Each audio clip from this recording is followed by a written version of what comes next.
Good morning বন্ধুরা, সবাই কেমন আছো? ভালো আছো তো? সবাই ভালো থেকো। দেখো, আজকে আমার কাছে বেশি মাছ ছিল না, 3 পিস মাছ, কাতলা মাছের পিস আছে।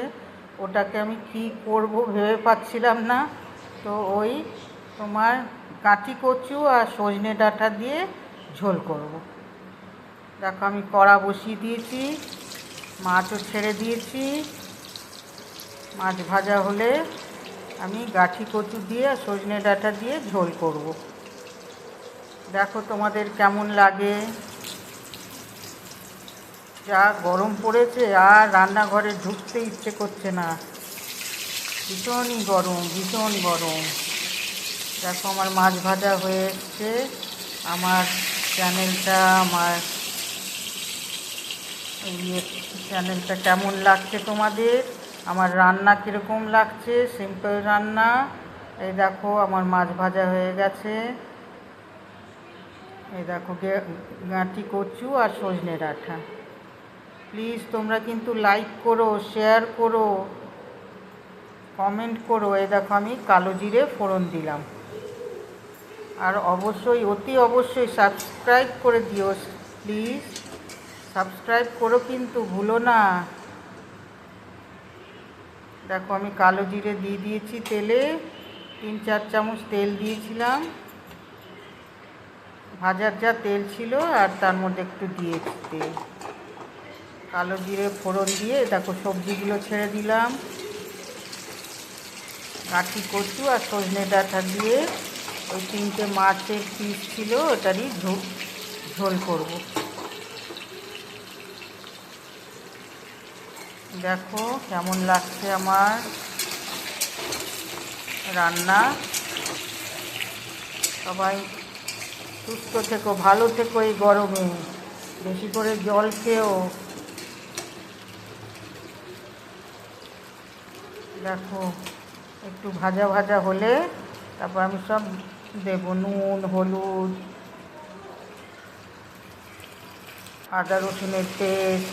দেখো, আদা রসুনের পেস্ট দিয়েছি 2 চামচ মতন, নুন আর হলুদ গুঁড়ো দিয়ে দিয়েছি আমি।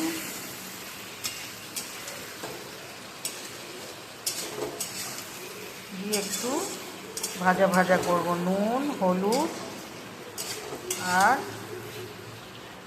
আদা রসুনের পেস্ট। এবার আমি টমেটো দেব।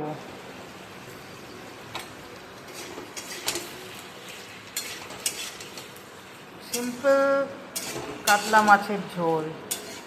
কি করব কিছু বুঝতে পারছিলাম না, 3টে পিস আছে।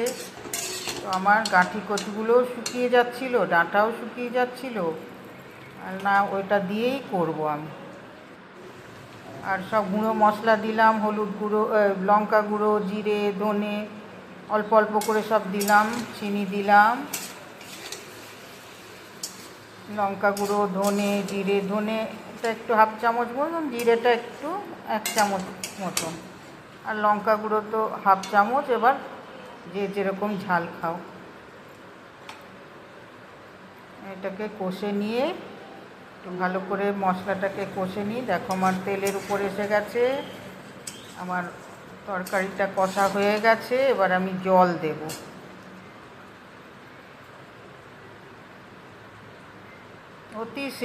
অতি সিম্পল রান্না আমার।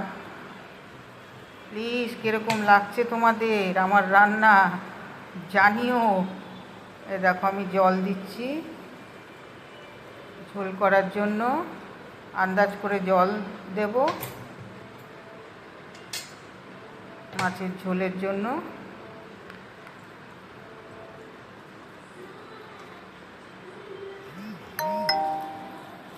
আন্দাজ করে আমি জল দিয়ে দিলাম। এবার একটুখানি টেস্ট করে, জল দেওয়ার পর একটু দেখে নিও, নুন যদি কম হয় একটু নুন দিয়ে দিতে পারো, আর যদি ঠিক থাকে তো দেওয়ার দরকার নেই। এবার আমি এটা একটু ধিমে আঁচ করে ঢাকা দিয়ে দেব, যতক্ষণ না কচুটা সেদ্ধ হচ্ছে।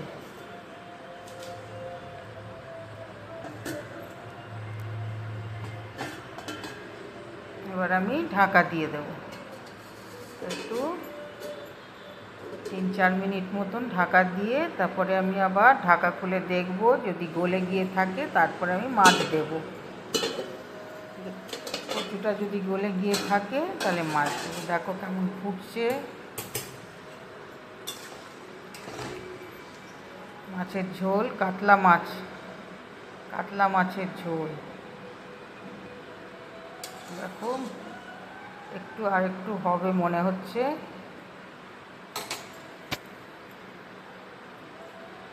সেদ্ধ হয়ে গেছে প্রায়।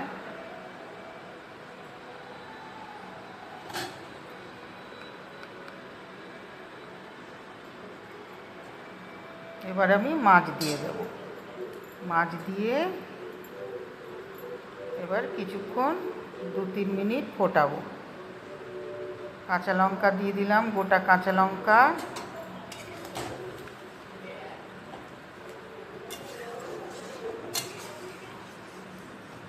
দেখো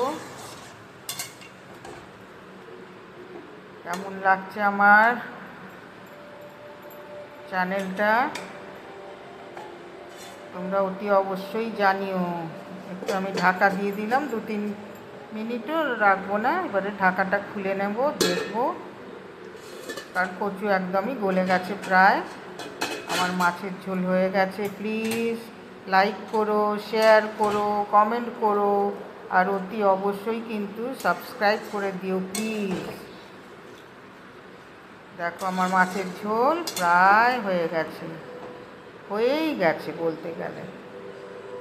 সব গলে গেছে, একদম কচু একদম গলে গেছে।